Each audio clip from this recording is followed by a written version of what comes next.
We are here at ALEH in Peru, and I'm with Dr. Duarte. He's a specialist in physical activity and liver diseases. He just made a lecture about physical activity and MSLD. Can you give for us a summary about what you bring for us today? Absolutely, happy to.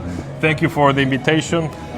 So I spoke today about the importance of cardiorespiratory fitness within whatever we will consider the physiologic reserve of a patient, which you can call it frailty, you call it sarcopenia. I really wanted to focus on cardiorespiratory fitness because that's probably the most important component that determines how well a patient is going to do, for example, on a transplant wait list, how well a patient is going to do after surgery, or whenever there is any stressor in a patient's life. So basically, it's probably the most important parameter of physiologic reserve. We usually measure it through cardiopulmonary exercise testing, or CPX. Not so easy to do, so I presented a couple alternatives, which are the 6-minute walk test and just giving people a Fitbit, or just through their phone, just documented how many steps the patients or people are walking in a single day, and that actually gives you an idea of how fit they can be. In general, a healthy person should be doing more than 7,500 steps. Ideally, young people should be doing more than 10,000, but that was kind of a made-up number, but I think over 7,500 should be okay. Patients with cirrhosis, they usually do around 2,500, but we are working, and what I presented about today was people with MASLD.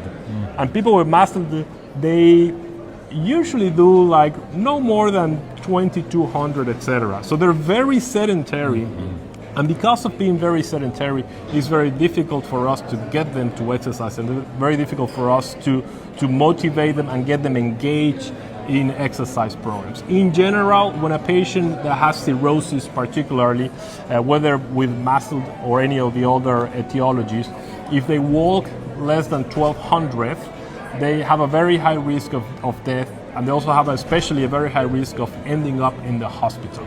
So through the rehabilitation or through the prehabilitation, if they're transplant candidates, we have them like slowly increase the steps. We usually go by 250, 500 every week. You know, if somebody's doing like 1,000, we say, okay, next week we want you to go to 1,500. They usually accomplish that in 1 or 2 weeks, and then we go by another 500, because we know those increments of 500 have a pretty important, a significant reduction in their mortality and their risk for being admitted to the hospital. Thank you very much. Perfect. And Dr. Duarte works at Northwestern University in Chicago, Illinois. You can follow his publications. Thank you very much again. Thank you very much. Bye. Bye.